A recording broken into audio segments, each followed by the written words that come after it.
Marcos capítulo 7, y vamos a leer los versículos 31 al 37. Volviendo a salir de la región de Tiro, pasó por Sidón y llegó al mar de Galilea, atravesando la región de Decápolis.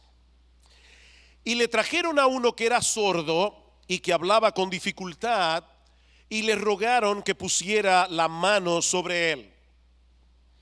Entonces Jesús, tomándolo aparte de la multitud, a solas, le metió los dedos en los oídos y escupiendo, le tocó la lengua con la saliva. Y levantando los ojos al cielo, suspiró profundamente y le dijo: Efatá, esto es, ábrete. Y al instante se abrieron sus oídos y desapareció el impedimento de su lengua y hablaba con claridad. Y Jesús les ordenó que a nadie se lo dijeran, pero mientras más se lo ordenaba, tanto más ellos lo proclamaban. Y se asombraron en gran manera diciendo, y aquí está el título de mi sermón de hoy: todo lo ha hecho bien. Aún a los sordos hace oír y a los mudos hablar. Para aquellos que nos visitan en esta mañana, déjenme ponerlos en contexto. Desde hace ya varios meses hemos estado estudiando el Evangelio de Marcos. Y este Evangelio es una especie de biografía teológica del Señor Jesucristo. Lo que esto quiere decir es que Marcos no tenía la intención de escribir una historia detallada y cronológica de la vida y ministerio de Jesús, sino que él seleccionó algunos eventos clave con el propósito de presentarlo como el rey que se hace siervo para dar su vida en rescate por muchos. Es por eso que Marcos pasa por alto toda la niñez, toda la juventud del Señor y los primeros meses de su ministerio, y comienza su evangelio enfocando la labor que él llevó a cabo durante todo un año en la región de Galilea, que estaba más al norte del territorio de Israel. Luego de ese ministerio, que duró unos 12 meses en Galilea, el Señor regresó a la región de Judea, Jerusalén y el templo, donde pocos días después iba a dar su vida en la cruz del Calvario. Esa es la parte que veremos cuando lleguemos al capítulo 10 del Evangelio de Marcos. Pero entre su ministerio en Galilea y su partida hacia Judea, Marcos nos dice en el capítulo 7, versículo 24, que el Señor salió por un tiempo del territorio de Israel para internarse en la región de Tiro, donde se encuentra actualmente la nación del Líbano. Es decir, un territorio gentil, no judío. Es en ese contexto que ocurre el encuentro con la mujer sirofenicia que nosotros vimos la semana pasada, y el milagro que veremos en la mañana de hoy, y que por cierto solo se encuentra en el Evangelio de Marcos. Y al igual que hicimos con el mensaje anterior, vamos a dividir esta narrativa en varias escenas. La primera se encuentra en el versículo 31 y es una escena que yo he titulado Un movimiento estratégico. Vean una vez más el versículo 31. Volviendo a salir de la región de Tiro, pasó por Sidón y llegó al mar de Galilea, atravesando la región de Decápolis. Yo no sé cuántos de ustedes saben que nuestras Biblias normalmente traen un juego de mapas al final. No lo busquen ahora. Pero si ustedes buscan en un mapa lo que Marcos está describiendo aquí, se van a dar cuenta que es un largo recorrido. Sidón se encontraba a unos 30 kilómetros más al norte de Tiro, es decir, que el Señor y sus discípulos se internaron todavía más en territorio gentil. Desde Sidón regresan al mar de Galilea. Pero Marcos dice que en vez de penetrar en la tierra de Israel, el Señor decide bordear el mar de Galilea y llegar hasta Decápolis, que era un grupo de ciudades ocupadas mayormente por gentiles, por no judíos, y que llegó a ser un bastión de la cultura greco-romana, justo al lado en la frontera de Israel. Ahora, el versículo 31 se lee muy rápido en nuestra Biblia, te lleva menos de 5 segundos leerlo. Pero mis hermanos y amigos, yo quiero hacerles conscientes en esta mañana de que estamos hablando de un recorrido de unos 190 kilómetros, es decir, la distancia que hay entre Santo Domingo y Punta Cana. Recordando que estamos hablando de un recorrido hecho por carreteras poco transitables, teniendo que atravesar en ocasiones por terrenos montañosos. Este es un viaje, el que Marcos describe en el versículo 31, que de ninguna manera pudo haberse hecho en un periodo no menor de 2 o 3 meses de caminata. Y la pregunta es, ¿qué estuvo haciendo el Señor durante todo ese tiempo? Bueno, nosotros no lo sabemos con certeza, pero seguramente Él estaba entrenando a los apóstoles para la labor que ellos iban a llevar a cabo después de su muerte y de su resurrección. Ese periodo en la región de Tiro y de Sidón y luego en Decápolis fue una especie de seminario intensivo para este grupo de hombres que iban a tener sobre sus hombros la extraordinaria labor del establecimiento de la iglesia. Por otra parte, es muy probable que el Señor haya evitado adrede internarse de nuevo en la región de Galilea para evitar un enfrentamiento prematuro con los líderes religiosos de Israel. De hecho, dice en Juan capítulo 4 versículos 1 al 3 que lo que motivó a Jesús a dejar la región de Judea para irse a Galilea fue precisamente evitar esta confrontación antes de tiempo. Y ahora está ocurriendo lo mismo en Galilea. Y mis hermanos, si hay algo claro en la vida del Señor Jesucristo, es que no había en Él un átomo de cobardía. Pero Jesús sabía cuándo era el momento de confrontar y cuándo era el momento de evitar la confrontación, porque toda su vida se movía hacia una meta que había sido trazada de acuerdo a la perfecta voluntad de Dios. Unas semanas más tarde, el Señor iba a dirigirse a Jerusalén para morir en una cruz por nuestros pecados. Pero eso debía ocurrir en el momento preciso, ni un día antes, ni un día después. De manera que es en Decápolis donde ocurre el milagro que encontramos en los versículos 32 al 35. Y eso nos lleva a la segunda escena de este relato, y que yo he titulado Un milagro de sanidad que revela el poder, la sabiduría y la compasión de Jesús.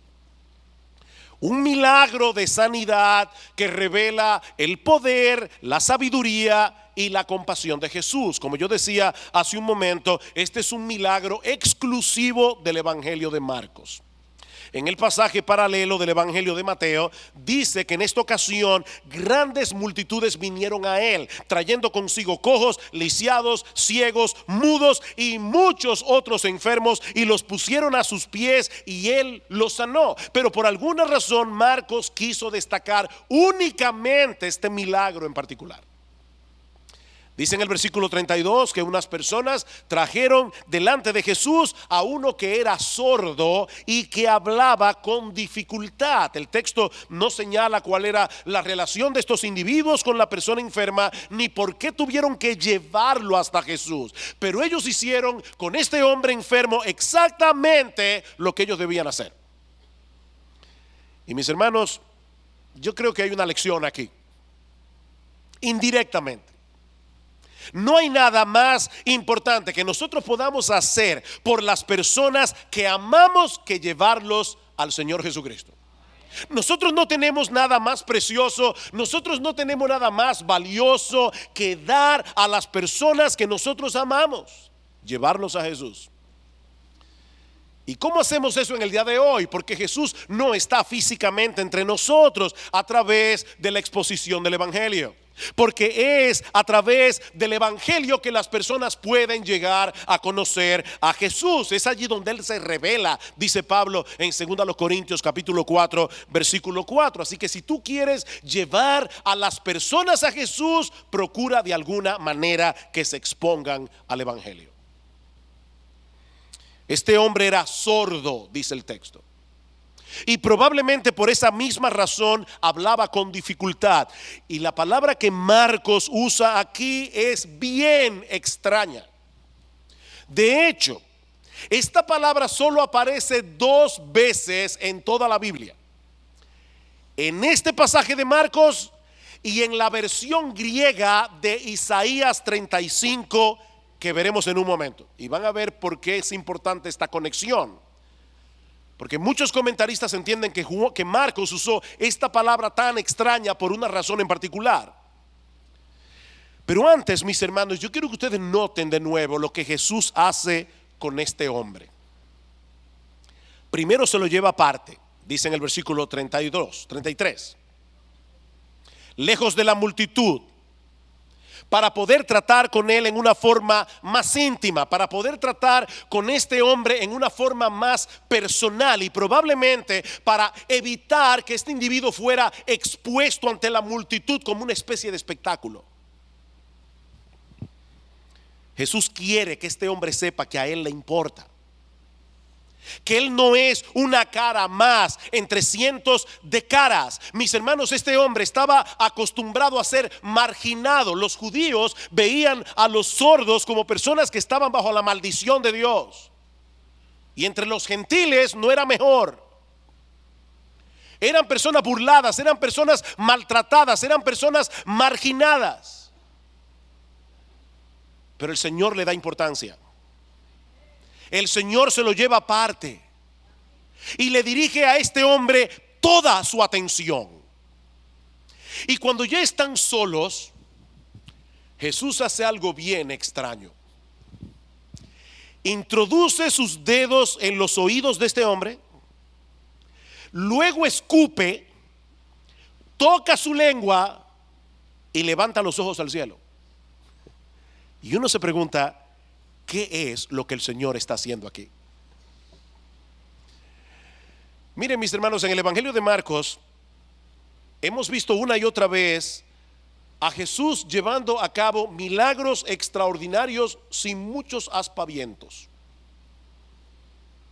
Es sorprendente la sencillez con la que el Señor hace las cosas. Se despierta de una barca en medio de una horrible tempestad y tranquilamente Jesús le dice al viento y al mar: calla, enmudece, como si fuera la cosa más natural del mundo.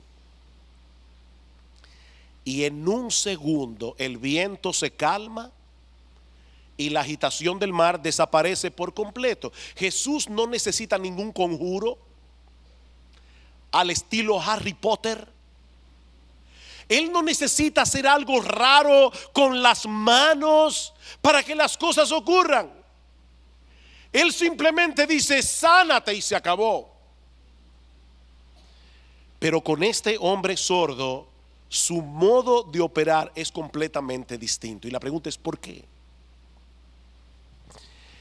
Porque él está tratando de comunicarse con él en el único lenguaje que este hombre entiende: el lenguaje de señas.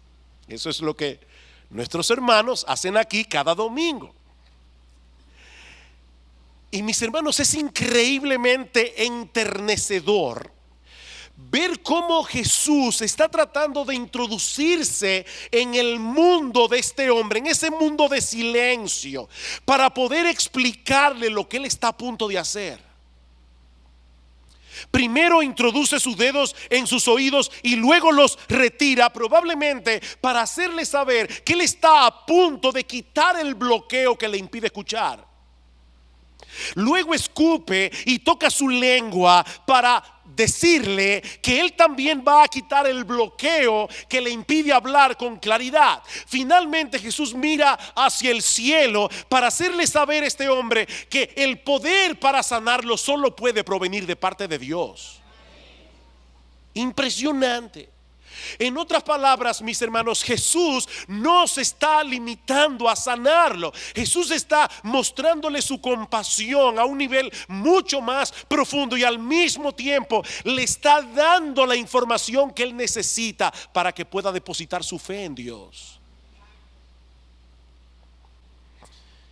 Y en ese sentido, no podemos dejar de ver el contraste tan marcado. Yo tuve que la semana pasada resistir la tentación de no hablar de eso en el mensaje de la mujer sirofenicia, pero es increíble ver el contraste tan marcado entre la forma hasta cierto punto brusca como Jesús trató a la mujer sirofenicia que vimos la semana pasada y la ternura con la que él está tratando ahora a este hombre sordo. Y la pregunta es, ¿cómo podemos explicar esa diferencia?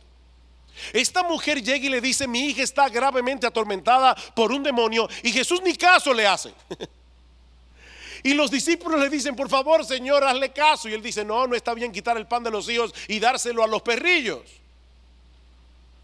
Pero a esta mujer, a este hombre, perdón, lo trata de una forma completamente distinta. Y la pregunta es: ¿por qué la diferencia? Muy sencillo. Porque el Señor sabe cómo tratar a cada uno y lo que cada uno necesita en cada momento. Lo que para unos es brusquedad no es otra cosa que un estímulo para la fe. Pero Jesús nos conoce y Él sabe que lo que funciona para unos no es lo mismo que funciona para otros. Mi hermano, evita caer en la trampa de comparar la forma como Dios trata a otros creyentes con la forma como trata contigo, porque nunca será igual. Y no porque Dios tiene favoritos, es porque Él tiene un trato personalizado con cada uno de sus hijos. En Hechos capítulo 12, Santiago y Pedro estaban presos. La iglesia está orando. Ese mismo día matan a Santiago y a Pedro lo libera un ángel milagrosamente. ¿Por qué a Santiago no y por qué a Pedro sí? Yo no sé. Yo solo sé que Dios no nos trata como clones. Dios nos conoce. Y Él sabe qué es exactamente lo que nosotros necesitamos en cada momento. Pero ahora viene una de las partes más extrañas de esta historia. Luego de explicar al sordo lo que él va a hacer, el Señor le dice en lengua aramea: Efatá, que significa ábrete. E inmediatamente sus oídos fueron abiertos y el impedimento del habla desapareció por completo. El texto dice que su lengua se liberó, como es libertado alguien de la esclavitud, de modo que ahora el individuo hablaba claramente. Por primera vez en su vida este hombre puede oír y puede hablar sin dificultad. Impresionante. Pero antes de dar la orden para que este hombre fuera sanado, Marcos nos dice que Jesús suspiró profundamente. Y la idea que expresa esta palabra es la de un gemido que revela una profunda carga emocional. Y uno se pregunta: ¿qué fue lo que produjo ese sentimiento tan intenso de dolor en el Señor? El texto no lo dice. Pero hermanos, es muy probable que Jesús esté revelando aquí la profunda tristeza que le produce ver el daño que el pecado ha provocado en este mundo caído. Ese individuo había sido dañado toda su vida. Y aunque el sordo no pudo escuchar su suspiro, seguramente pudo darse cuenta por la expresión de su cara el dolor tan intenso que Jesús estaba sintiendo por él. Él estaba haciendo saber a este hombre sordo que él se identificaba plenamente con su dolor, con su sufrimiento, con el sufrimiento que él había tenido que experimentar toda su vida. Yo quiero que sepas que te entiendo. Yo quiero que sepas que yo me identifico contigo. Yo sé todo con lo que tú has tenido que pasar por causa de tu problema, y yo estoy aquí para ayudarte. Miren, mis hermanos, debemos orar al Señor que nos ayude a desarrollar un corazón compasivo como el suyo. Yo me he sentido muy amonestado, honestamente, en estos días, estudiando ese pasaje. Porque nosotros no solemos salir de nuestra zona de comodidad para poder tratar con aquellas personas que casi nadie quiere tratar.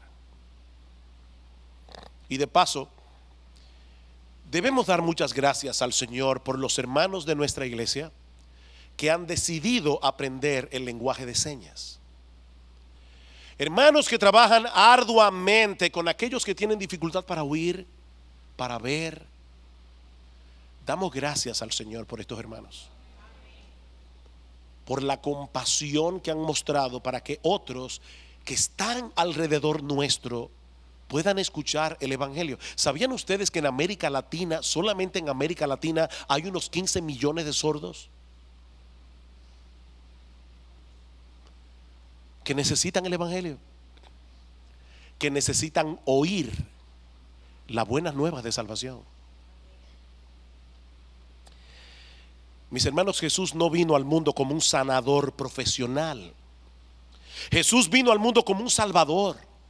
Un salvador que decidió identificarse plenamente con aquellos que él vino a salvar, al punto de estar dispuesto a pagar un alto precio para salvarlos.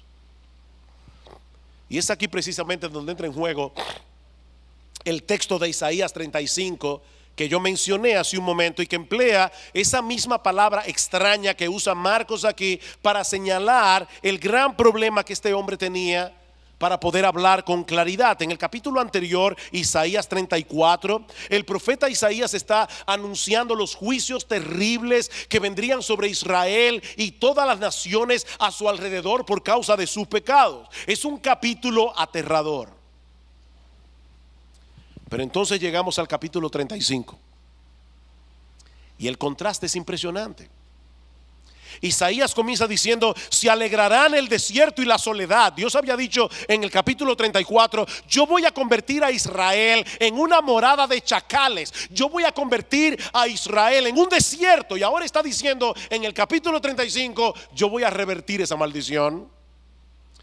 Se alegrarán el desierto y la soledad, el yermo se gozará y florecerá como la rosa, florecerá profusamente y también se alegrará y cantará con júbilo.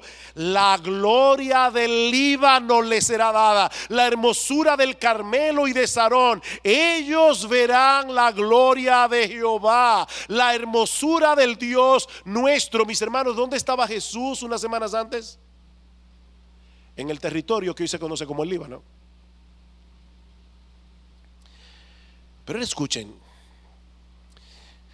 Isaías 35:3: fortaleced las manos cansadas, afirmad las rodillas endebles. Decid a los de corazón apocado: esforzaos, no temáis. He aquí que vuestro Dios viene con retribución y con pago. Dios mismo vendrá y os salvará. Yo espero, mis hermanos, que ustedes hayan podido captar la aparente contradicción que hay en ese texto. Por un lado, Isaías parece estar trayendo palabras de ánimo y de consuelo. No tengan temor, no tengan temor. Dios mismo vendrá, Dios mismo los salvará. Pero al mismo tiempo dice que Dios viene con retribución y con pago. De hecho, la Biblia de las Américas dice que Dios viene con venganza y con retribución. En otras palabras, todo ese pecado del que viene hablando en el capítulo 34 no quedará sin castigo. Dios se encargará de vengarlos. Ahora la pregunta es: ¿cómo puede ser posible que en un mismo texto se prometan dos cosas que parecen contradictorias? por fin, ¿qué es lo que Dios va a hacer? ¿Vengar nuestros pecados o salvarnos de nuestros pecados? La respuesta es que Él habría de venir a hacer las dos cosas a través de la persona de Jesús. Él iba a hacer las dos cosas. Nuestros pecados no quedarán sin castigo. Dios no puede pasar por alto nuestros pecados. Dios no puede hacerse de la vista gorda con respecto a nuestros pecados. Dios no puede declarar una amnistía cósmica. Todo el mundo tendrá que pagar por su pecado.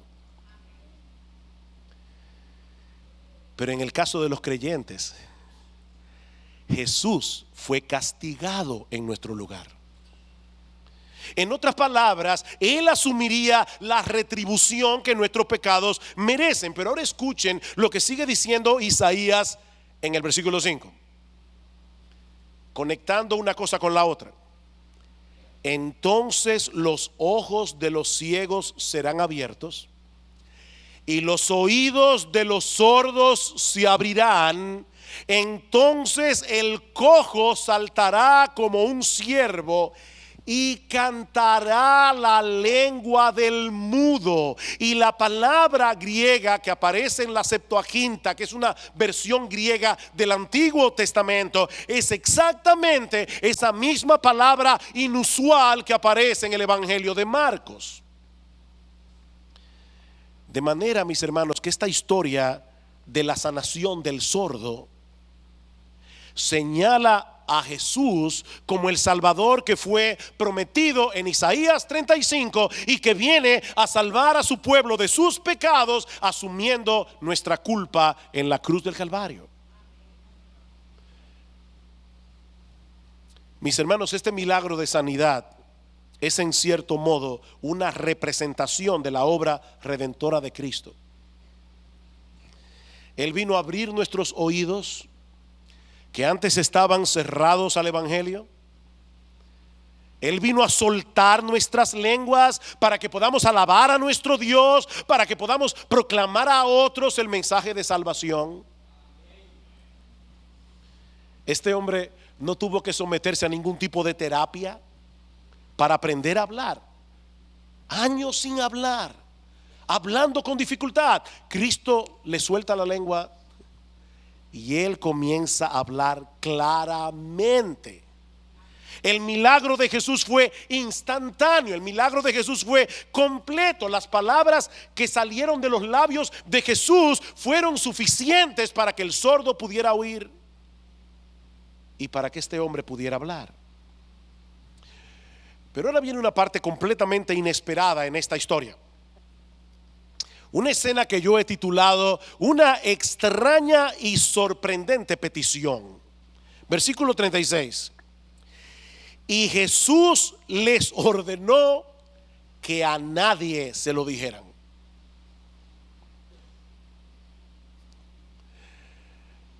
Mis hermanos, traten de ponerse por un momento en el lugar de este hombre. Tiene años sin poder oír, tiene años sin poder hablar, y ahora que puede hablar y que tiene algo extraordinario que decir, Jesús le dice que no lo haga.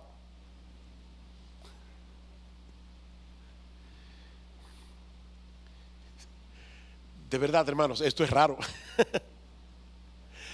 ¿Cómo es posible? ¿Cómo es posible que Jesús le pidiera a este hombre que no hablara ahora que podía hablar con claridad? Los que han seguido desde el principio esta serie de mensajes tal vez se hayan dado cuenta que esa no es la primera vez que aparece un mandamiento como este en el Evangelio de Marcos. En Marcos capítulo 1 versículo 44, Jesús sana a un leproso y lo primero que Jesús le dice es: no le digas nada a nadie. Lo mismo vemos en Marcos 3:12, en Marcos 5:43, en Marcos 8:26. Mis hermanos, ¿por qué esta insistencia en que no dijeran a nadie lo que él hacía?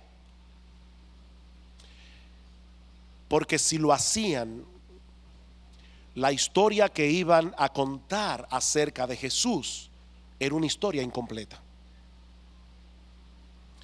Ellos podían hablar de los milagros de Jesús, pero ellos no tenían la menor idea de lo que Él realmente había venido a hacer. Dentro de unas semanas nosotros vamos a estudiar, si el Señor lo permite, Marcos capítulo 8 versículo 29, cuando el apóstol Pedro, estando en Cesarea de Filipo y en representación de todos los apóstoles, cuando Cristo pregunta: ¿quién dicen ustedes que soy yo?, Pedro le responde: tú eres el Cristo, el Hijo del Dios viviente. ¿Recuerdan eso? Dice en el versículo 30 que el Señor les advirtió severamente que no hablaran de Él a nadie, para entonces añadir la otra parte de la historia en el versículo 31. Comenzó a enseñarles que el Hijo del Hombre debía padecer muchas cosas y ser rechazado por los ancianos, los principales sacerdotes y los escribas, y ser muerto, y después de 3 días resucitar. Hasta que eso ocurriera, al mensaje acerca de Jesús le faltaba la parte más importante. Mira, mi amigo, no es suficiente con que tú admires al Señor como un gran maestro de la palabra o como un hacedor de milagros. Porque Jesús no vino al mundo meramente para enseñar o meramente para sanar enfermedades. Jesús vino al mundo a morir en una cruz en lugar de pecadores, para luego resucitar al tercer día y demostrar así que Él era quien decía ser, y que el Padre había aceptado como buena y válida la obra redentora que Él había venido a hacer. Estos hombres en Decápolis, incluyendo al sordo que fue sanado, debieron tomar en serio el mandamiento de Jesús y no decirle nada a nadie de lo que había ocurrido, porque era imposible que la gente tuviera una idea correcta de la verdadera identidad de Jesús hasta después de su muerte y de su resurrección. Y podemos entender el entusiasmo de estos hombres, e incluso hasta cierto punto identificarnos con la desobediencia de ellos. De hecho, estaba pensando que probablemente si yo hubiera estado ahí, tal vez habría hecho exactamente lo mismo que ellos hicieron, pero sigue siendo desobediencia. Sigue siendo desobediencia. Mi hermano, escúchame esto. No importa si tú entiendes o no lo que Jesús te está mandando a hacer, hazlo así. Hazlo así. Él es que sabe. Él es que sabe.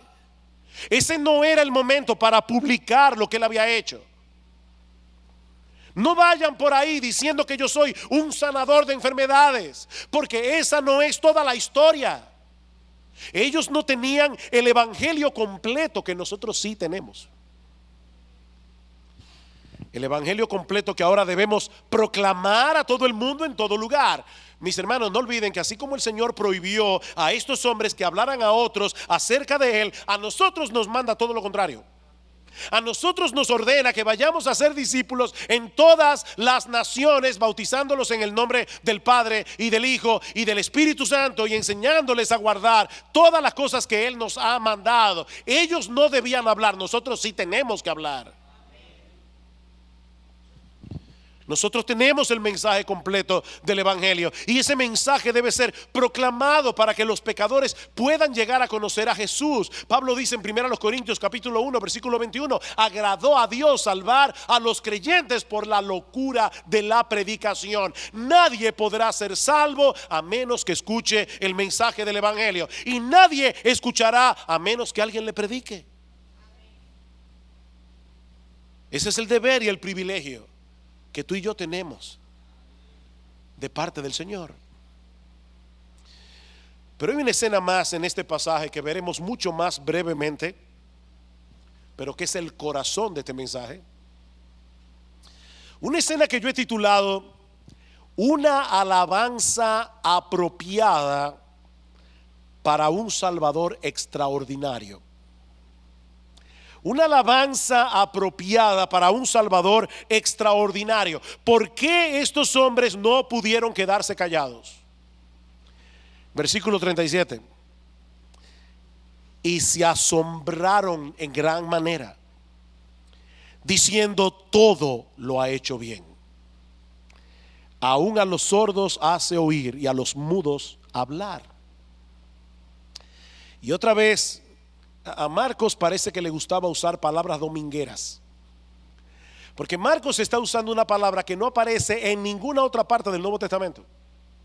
Es una palabra poco común que se traduce en nuestras Biblias como asombrarse, pero podemos traducirla también: se asombraron más allá de toda medida, o estaban completamente anonadados, o estaban totalmente fuera de sí y decían en su asombro: todo lo ha hecho bien.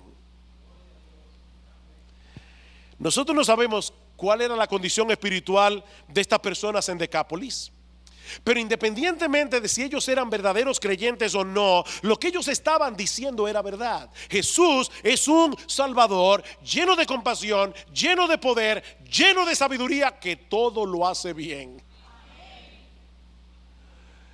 De hecho, yo creo que la intención de este texto es conectarnos con Génesis capítulo 1.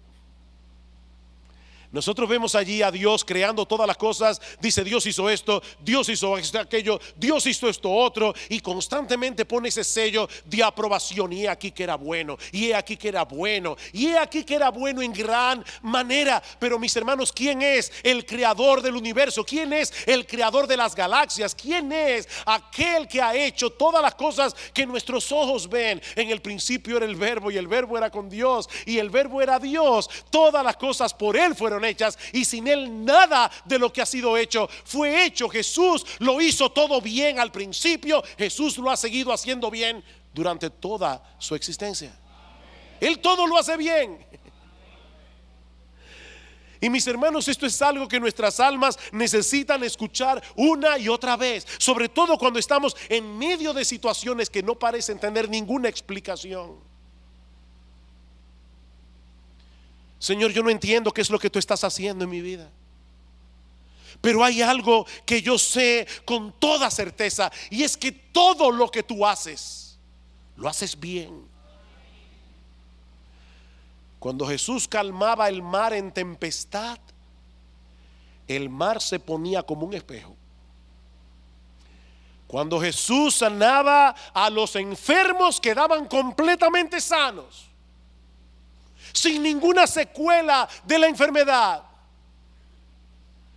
Y cuando dio su vida en la cruz del Calvario, Él compró para nosotros una salvación perfecta que disfrutaremos algún día en su presencia por los siglos de los siglos. Jesús nunca ha hecho ni hará ninguna cosa a medias. Jesús nunca ha hecho ni hará ninguna obra mediocre. Mis hermanos, todo lo que Él hace, lo hace bien,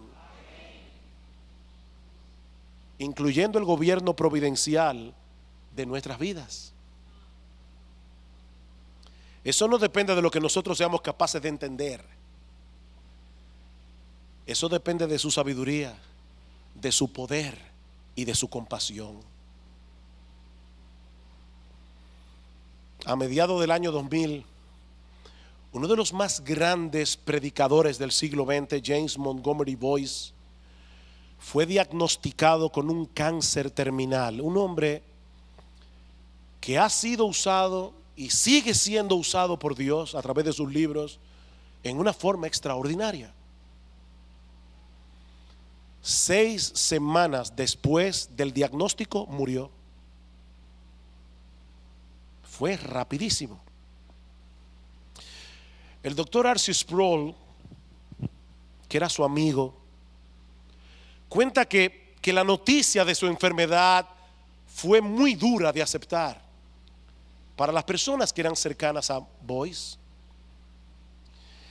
Pero dice que James Montgomery Boyce, cuando lo iban a ver, les decía: estén en paz acerca de esto. Dios hace bien todas las cosas. Mis hermanos, ese es el lenguaje de la fe. Ese es el lenguaje de la fe. Yo no entiendo, Señor, qué es lo que tú estás haciendo en mi vida, pero yo sé que todo lo haces bien. Y si entregaste a tu propio hijo a morir por mí en la cruz del Calvario cuando yo era tu enemigo, ¿acaso es posible que en algún momento te olvides de mí? Que en algún momento dejes de obrar a mi favor. Mi hermano, recuerda, sobre todo cuando estés en medio de circunstancias muy confusas, que Él tiene información que tú no tienes, que Él puede hacer lo que tú no puedes hacer, y que Él te ama lo suficiente como para hacer no lo que tú quieres, sino lo que necesitas. Él lo hace todo bien.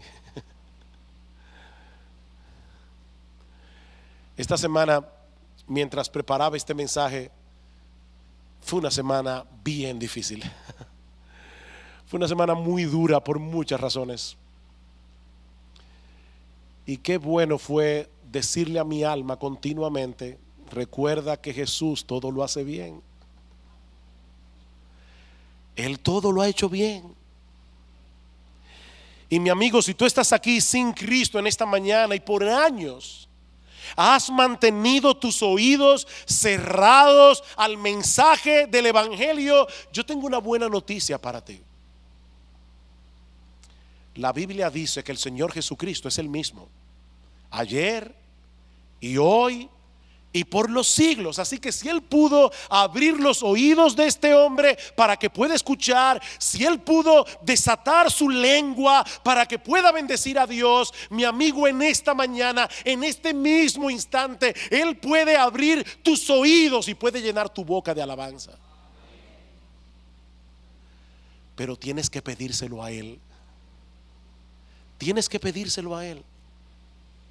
Nosotros podemos presentarte a Cristo en su evangelio. Nosotros podemos decirte que eres pecador. Nosotros podemos explicarte qué fue lo que Jesús hizo en la cruz del Calvario para que pecadores pudieran ser salvados sin pasar por alto la justicia de Dios. Nosotros podemos hacer todo eso, pero no podemos arrepentirnos por ti. Nosotros no podemos creer por ti. Esa es una transacción que tienes que hacerla tú delante de Dios solo. Oh, que el Señor bendiga su palabra en esta mañana. Que el Señor traiga consuelo al corazón de muchos de sus hijos aquí hoy, pero que al mismo tiempo traiga salvación a aquellos que todavía no le conocen y que no pueden ampararse por la fe en ese hermoso, bendito, maravilloso Señor y Salvador Jesucristo, que todo lo hace bien.